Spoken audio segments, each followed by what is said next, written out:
Olá, está começando mais um programa.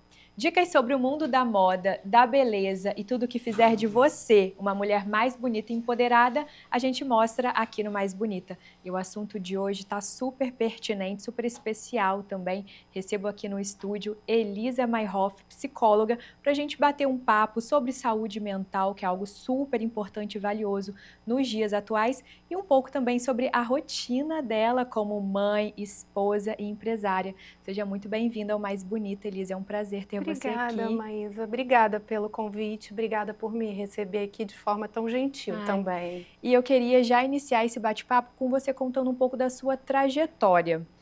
Quem é a Elisa profissional? Você sempre teve vontade de ser psicóloga, sempre esteve, né, no seu instinto de estar nessa área da psicologia, ou foi algo que veio nascendo com o tempo? Conta um pouco pra gente. Então, não cresci com esse sonho. Essa vontade começou quando eu estava no ensino médio, e aí a gente, né, se vê impelido, se vê convocado a ter que escolher, né? Verdade. Fazer uma escolha que é uma escolha difícil, né?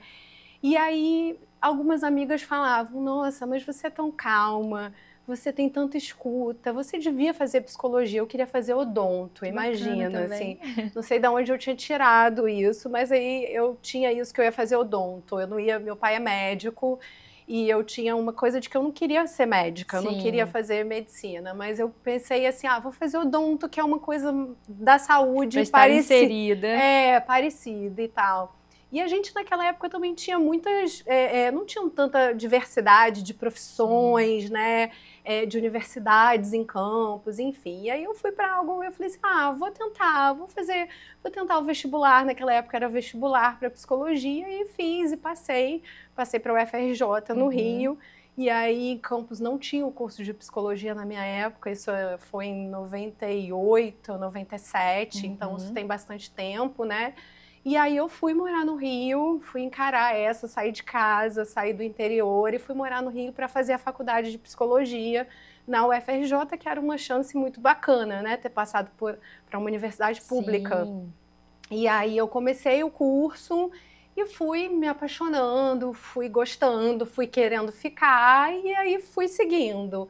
E aí, assim, a psicologia é um campo muito diverso, né? Estuda o comportamento, estuda as relações, estuda o social, né? As interações sociais. E aí, nesse campo, eu gostei muito de psicanálise, né? Que é a teoria do inconsciente do Freud. Então, desde a minha formação, desde quando estudante, eu já ia para a SPA da UFRJ, que é a clínica universitária. E aí já me engajei lá em estudos sobre psicanálise, atendia como estagiária em clínica psicanalítica. E aí assim foi seguindo. E aí vim para Campos, em 2008 eu retornei para a cidade de Campos, já casada e com uma filha. E aí, desde então, eu venho seguindo o meu percurso aqui. Tenho consultório particular e sou servidora pública em Campos e em São João da Barra. Que bacana. Elise, como foi para você sair do ninho, muito menina, sair do interior para a capital? Como que foi esse processo para você? Que eu acredito que é um processo doloroso e um pouco difícil para todo mundo, né? Desapegar um pouco da família, estar sozinha em um outro ambiente, uma outra cidade. Como foi para você esse processo? Então, eu costumo dizer, assim, eu trabalhei muito com adolescência, com adolescente, enfim, é um campo que eu gosto muito. E aí eu costumo dizer que tem, assim, dois momentos muito ímpares na vida de um adolescente, de um jovem adulto, que é a entrada na universidade e a saída. Porque a entrada é você ter que escolher, né? E aí você escolhe, você está escolhendo uma coisa e deixando milhões para trás. E é sair adulto, sair tendo que ter um emprego, se sustentar, a cobrança de ser uma boa profissional, de ter uma independência financeira da família. E para mim foi, assim, difícil, mas eu tinha um objetivo que era cursar aquela faculdade. Eu costumo dizer também que eu virei gente depois que eu entrei Amadureceu, né? Na faculdade, porque quando você está assim, numa universidade pública e você sai assim, daquele contexto de uma bolha, e eu vivi em Campos numa certa bolha, muito protegida, né? Escola particular, enfim, vários privilégios. E aí você vai para o Rio de Janeiro e você vai viver a vida como todo mundo, e uma Sim. vida de estudante. Você pega ônibus, você pega metrô, você tem que fazer supermercado, você tem que dar conta da sua vida, de estudar, enfim. Eu ainda fui muito privilegiada porque os meus pais tiveram essa possibilidade de me bancar e de me Sim. sustentar o tempo todo, então eu nunca tive essa urgência de ter que me sustentar antes da faculdade ou durante a faculdade. Então, mas tiveram outros desafios, com certeza. Mas eu acho que o saldo foi muito positivo, sabe, Maísa? Porque a gente entra numa universidade assim e a gente vê a diversidade, Sim. você vê outras realidades, você vê pessoas com outras histórias que chegam, né, que pegam 3 ônibus para chegar naquele lugar, que tem que levar comida, porque senão não tem como sustentar, não tem como almoçar, como, enfim. A universidade pública é uma formação foi uma formação mais do que profissional. Sim, na de minha vida mesmo, né? Foi de vida, porque ali eu meio que virei gente, assim, acho que eu saí um pouco do meu umbigo, assim, do meu conforto, e vi como o mundo era grande, como o mundo era diverso, Sim. né, como existiam muitas pessoas, e eu acho que para mim foi assim, muito libertador conhecer assim, essa diversidade, conhecer outros modos de vida, outras possibilidades. Então, ver outras expectativas, né? Bem bacana. eu acho que foi muito válido, e acho que todo jovem, né, que tiver a chance de ir para fora, de abrir os horizontes, de, né, assim, estar numa grande universidade pública é difícil, mas é uma grande oportunidade. Sim, vivência. Né? É. E aí, onde que entra o casamento e a maternidade nesse processo? O seu esposo, ele também faz parte do mesmo estilo profissional? Não. Como que é? Não, então, o meu marido, ele também é de Campos, só que a gente foi se encontrar no Rio. Que bacana! A gente se reencontrou no o Rio. destino.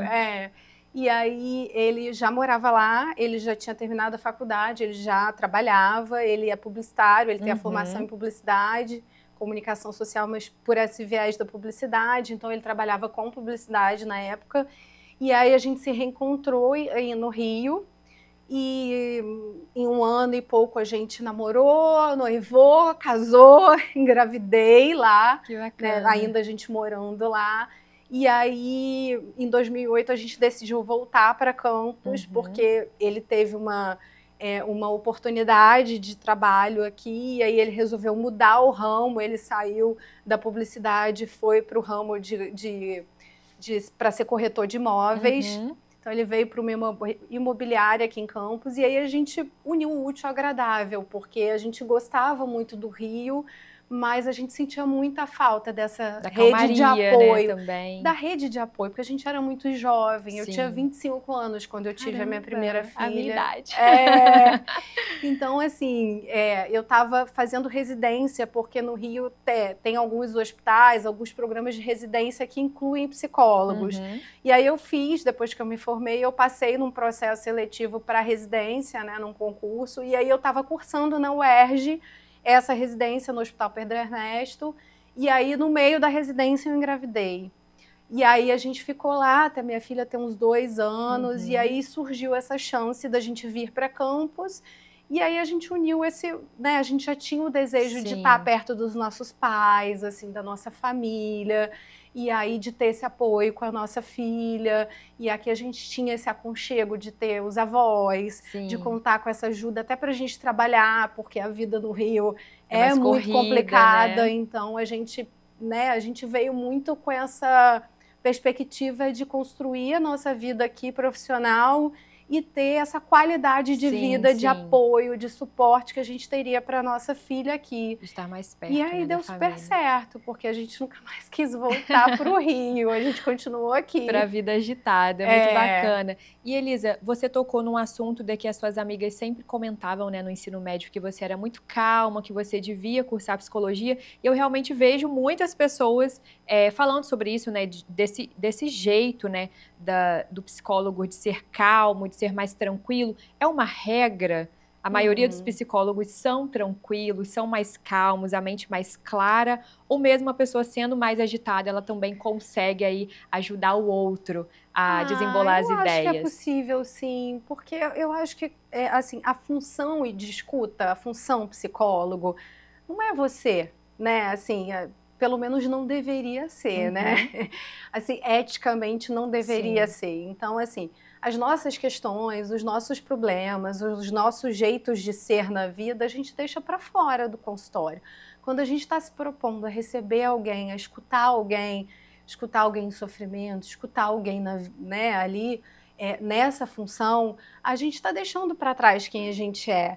Então eu acredito assim, eu sempre tive esse temperamento, eu acho que é porque eu sempre fui muito sensível, assim, Uhum. e muito subjetiva. Eu acho que é isso, assim, talvez nem tão calma, mas assim, muito voltada para as coisas mais introspectivas, assim, para as Sim. coisas de dentro. Então eu acho que isso me favoreceu, porque quando eu cheguei na faculdade e eu vi que ele tinha um caminho assim para entender isso, ou para estudar isso, ou para pensar o psiquismo, né, para pensar, enfim, as diversas formas de sofrimento, de angústia, como elaborar isso, assim, primeira coisa que eu fiz foi fazer análise. Então eu Aham. faço análise desde quando eu estou na faculdade. Então eu acho que é perfeitamente possível que uma pessoa que não tem assim, esse perfil mais calmo, mais tranquilo, até Sim. mais subjetivo, quer dizer, né, assim, na sua própria vida, possa, de alguma forma, se formar. Uhum. Assim, primeiramente, eu acho que num espaço terapêutico, assim, fazendo sua própria terapia, se for outras linhas, ou a sua própria análise, eu acho que isso é fundamental, Maísa. Eu acho que, junto com o estudo, eu acho que é fundamental a gente poder se colocar em escuta, Sim. para poder escutar o outro. Então, eu acho que é perfeitamente possível, assim, que alguém com outro perfil possa ser um bom psicólogo e exercer bem essa função, sim. Sim, muito bacana. Você até tocou num tema interessante, que é a questão da terapia do próprio psicólogo, mas eu vou deixar Uhum. esse tema para a gente conversar no segundo bloco. Eu vou puxar um intervalo rapidinho e a gente continua esse bate-papo. Voltamos já já, não saia daí. Estamos de volta com Mais Bonita e dando continuidade ao nosso assunto. Elisa, você tocou num tema super importante que eu acho que é uma curiosidade também de muitas pessoas, que é a questão da terapia para o próprio profissional, né, de psicologia. Como que funciona essa questão para vocês? Vocês mesmo fazem essa autoanálise? Precisam de outro profissional? Como que é? Uhum. Então, Maísa, eu acho, como a gente, né, vem conversando, eu acho que é fundamental a formação, e uma Uhum. formação ética, né? Assim, a gente tem que ter muita responsabilidade para escutar alguém, né, para receber alguém, para escutar alguém, para tratar de alguém. Então, em primeiro lugar, você tem que ter conhecimento, você tem que ter uma teoria, né, científica e Sim, legitimada e comprovada que te embase. Segundo, você não pode misturar a sua história com a história de quem você está escutando, né? Então, eu acho que isso é muito uma questão ética, né? Assim, e é um imperativo da formação. Assim, sim, como é que você vai escutar pessoas se você não se escuta, se você não se pensa, se você não se interroga, né? Então, assim, naquele momento que você está na função de escuta, na função de analista de alguém, de terapeuta de alguém, você está abrindo mão ali da sua vida, das suas questões, né, do que você tem, para sim. escutar aquela pessoa de um outro lugar, né? E aí eu acho que isso é um exercício e é uma formação que a gente só consegue fazendo a própria terapia, fazendo a própria análise, né? Porque a gente vai entrar nesse processo, a gente vai ver como é que é o trabalho, a gente vai se colocar em trabalho, porque a gente costuma dizer, né, assim, que na psicanálise é o único lugar que o paciente paga para ele mesmo trabalhar, porque não é a gente que trabalha, quer dizer, né, simbolicamente nós estamos ali acompanhando, mas assim, e claro, tem todo um trabalho, estudo, e Sim, pensar o caso, pensar aquilo que a gente está, qual vai ser a direção do tratamento e tal, mas o paciente paga para ele trabalhar, né? Nós não temos as respostas prontas para dar, né? Nós não temos bola de cristal e não sim. sabemos o que é certo ou não na vida de alguém, assim. Então é fundamental, essa formação é fundamental. e que um terapeuta ele faça terapia, mesmo que seja em qualquer, especialmente na sua linha de trabalho, né? Então, se Sim. você é terapeuta cognitivo comportamental, você faz a terapia na sua linha, na linha que você acredita, na linha que você estuda, na linha que você se identifica. Se você é psicanalista, você faz análise. Na psicanálise, a gente fala do tripé da formação, que é o estudo da teoria, a própria análise e a supervisão clínica, que aí a gente vai discutir com analistas mais experientes os casos que a gente acompanha no consultório, na clínica, enfim, né? Não só no consultório, mas na clínica em si, né? Então, a gente fala desse tripé da formação. Então, a própria análise é fundamental. E, claro, não pode ser a gente com a gente mesmo, Sim. né? Tem que ser a gente com outro analista, que a gente vai endereçar nossas questões, que a gente vai se pôr em trabalho, que é um trabalho diferente do trabalho de escuta. Sim. E é interessante saber o quanto a mente humana é grandiosa e muitas pessoas têm um universo dentro de si, né, totalmente diferente do outro. E a gente tem visto muito uma aceleração de pensamentos, de ações, principalmente com decorrência das redes sociais, né? Vem essa questão de estar sempre ali buscando essa dopamina o tempo todo. Quais as questões mais relacionadas assim com ansiedade, com rede social que você recebe no consultório e que você pode falar pra gente sobre esse assunto? Então, eu te confesso assim que hoje na minha clínica, em relação à rede social, assim, eu não sei se eu escuto tanto uma questão diretamente ligada a isso. Talvez porque eu esteja no momento atendendo pacientes tão jovens, Sim. né?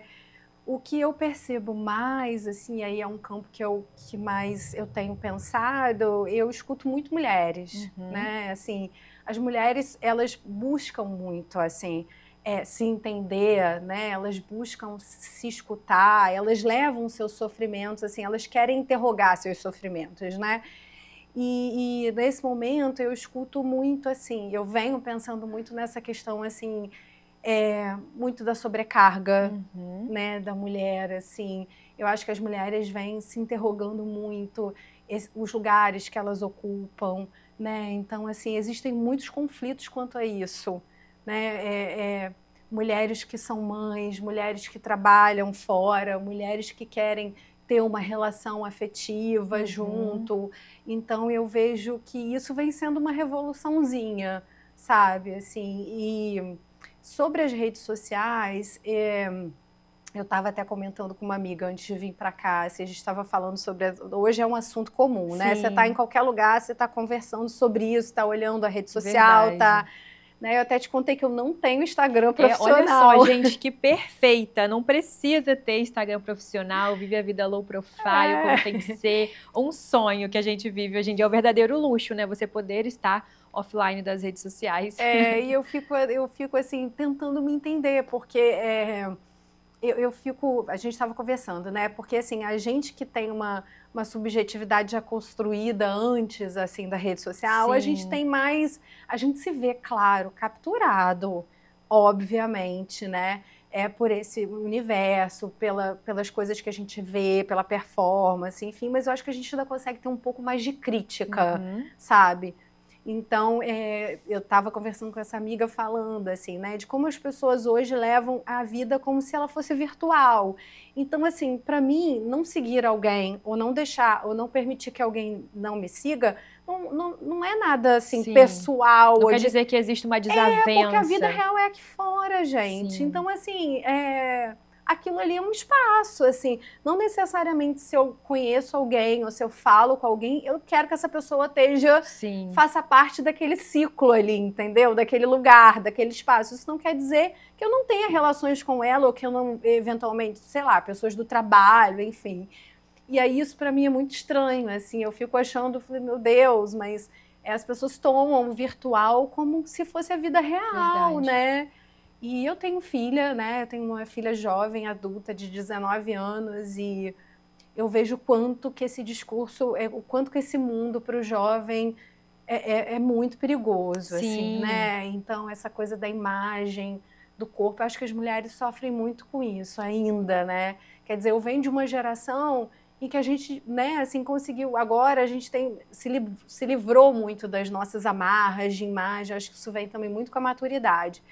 mas as jovens mulheres que estão começando a vida hoje, que estão construindo suas subjetividades, procurando seu lugar no mundo, eu acho que elas são bem afetadas, sim, né? E aí, assim, a minha filha, né, a pequena não tem celular, não tem rede social, nem tem celular.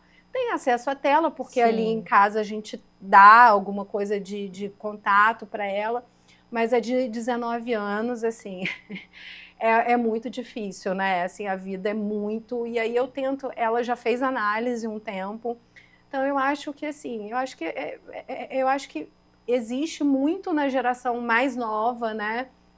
Esse atravessamento das redes sociais. E eu acho que a convocação é viver a vida real, sabe? É estar com as pessoas, é poder escutar as pessoas, escutar o outro, né? Assim, pensar numa perspectiva, assim, para além daquilo, né?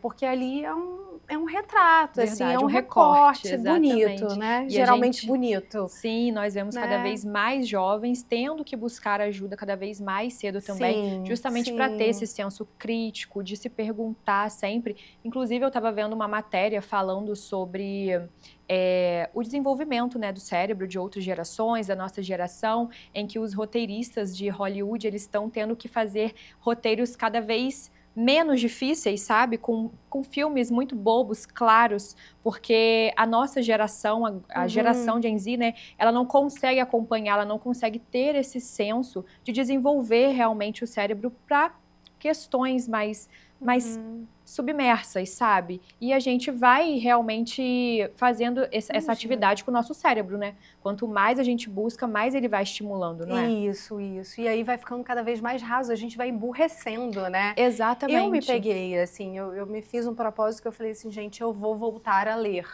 né? Porque é algo super difícil de se ver hoje em dia. E eu, né, eu tenho 45 anos e eu me vejo capturada. Eu fico imaginando o jovem que está começando agora, né? Assim, e aí a gente, né, eu falei, não, eu preciso voltar a ler um livro, sabe? Eu preciso voltar a me colocar isso, porque é muito, é uma liberdade, assim, você se sente tão... você sente falta ali de uma hora ou outra pegar o celular para olhar, mas depois você vai, sabe, você vai se desapegando. E eu acho que tem muito essa coisa do ritmo, né, da gente não suportar ver nada que seja muito longo, né? E eu acho que isso está muito significativo, assim, e eu acho que isso vai piorar cada vez mais. Eu não vejo isso como uma perspectiva de melhora, não. Né? É realmente uma ansiedade exagerada. E de tudo tem que acontecer para ontem, tudo tem que ser muito rápido, é um tempo muito louco, né? É um tempo que não é o tempo da vida, né? Porque o tempo da vida é um tempo que você faz as coisas, elabora, pensa, e eu acho que a gente... Né? Então você já vê jovens muito cobrando que as coisas aconteçam para ontem. Sim, né? Eu tenho que ser bem sucedido para ontem, eu tenho que ser independente financeiramente para ontem, eu tenho que atender as demandas do mundo para ontem. Então é um outro tempo, né? E a gente vê, com decorrência disso, né, vários e vários transtornos, principalmente nas redes sociais, né, de TDAH, enfim, às vezes a questão é até uma falta de atenção mesmo pela correria, não é? Explica um pouco pra gente sobre isso. Provavelmente, acredito que sim. Acredito que a gente, muito do que vem sendo diagnosticado hoje, assim, como transtorno e déficit de atenção, assim, provavelmente tem a ver com o nosso jeito de viver, né? E de viver muito conectado, e de viver muito viciado nessa coisa de estar sempre tendo que ser recompensado, né? Com essa dopamina, com essa coisa que vem se falando tanto hoje em dia. Então, eu acho que... Não estou falando que não é... Claro, é fundamental um bom diagnóstico, mas o que a gente vê, na verdade, eu acho que é um excesso nesse sentido, né? E aí é mais fácil, eu acho, assim, é menos angustiante para um sujeito, assim, dar um nome para aquilo e ter um remédio que supostamente vai resolver aquilo, do que mudar o ritmo da vida, do que se interrogar sobre as escolhas que faz, sobre quais são as demandas que tem, assim, o que quer responder na vida. Então, eu acho que, nesse sentido, a terapia, a análise vai nessa coisa de botar um ponto e vírgula, né? E de sair um pouco, digamos, da zona de conforto, né? Porque eu não tenho certeza, mas você vai saber me explicar melhor sobre algo que diz que o nosso cérebro, ele sempre vai querer estar nessa zona de conforto, então a gente tem que se obrigar a sair, seja na questão de sair um pouco do celular e buscar uma atividade física, se forçar mais a ler um livro, isso faz sentido? Ah, faz total sentido. Acho que sim. Acho que quanto mais a gente puder, assim, acho que é um exercício, a gente parar, assim, e olhar à volta e pensar, assim, o que que a gente quer? Eu acho que tem a coisa de a gente se perguntar, né, assim, aonde eu quero estar? O que que eu quero estar? Isso que eu quero é meu? Assim, é meu mesmo, assim, é meu, legitimamente meu, é o meu desejo. A gente fala que desejo tem a ver com movimento, né? Não com o objeto em si, né? Ah, eu quero aquilo, ah, eu desejo um negócio X ou fazer isso. A gente vai nomeando as coisas, mas o desejo é movimento, né? Então, eu acho que essa coisa do cérebro atrofiar. E eu penso muito mais assim no sujeito. A gente rema contra a maré, né? Verdade. A vida da gente, a gente um pouco remar contra a maré porque a gente quer prazer o tempo todo, né? É difícil lidar com perda, lidar com frustração, lidar com os limites que a gente tem, né? Entre o mais radical deles com a própria morte, né? Então a gente vai achando aí subterfúgios, às vezes, que não são tão consistentes para dar conta disso. Então, acho que isso diz essa aceleração, essa coisa de ter que estar sempre no prazer, né? De ter que estar sempre se recompensando, sempre tudo sendo muito prazeroso, assim, sem muita frustração. Eu acho que isso é muito perigoso. Sim, muito bacana. É tempo realmente de buscar a desaceleração. Perfeito. Elisa, nosso programa está chegando ao fim. Eu queria te agradecer por estar aqui. Foi um prazer ter você aqui batendo papo, falando sobre um assunto tão pertinente, sobre assuntos, né, tão pertinentes para o nosso dia, para os nossos dias atuais. E eu te aguardo mais vezes para falarmos sobre vários outros temas, porque a mente humana, né, é um mundo gigante que a gente tem vários outros temas para serem debatidos. Obrigada, Maísa. Eu fiquei muito feliz com o convite, feliz de te conhecer. Obrigada. Você é linda, Obrigada. inteligente e talentosa. Então, espero que eu tenha contribuído, Com né? certeza, que eu tenha agregado aqui para você. E eu estou disponível quando você quiser. É isso, vamos marcar um Mais Bonita com Elisa 2. Tá bom. É isso, nosso programa vai ficando por aqui e eu te aguardo para o próximo. Beijos e tchau, tchau.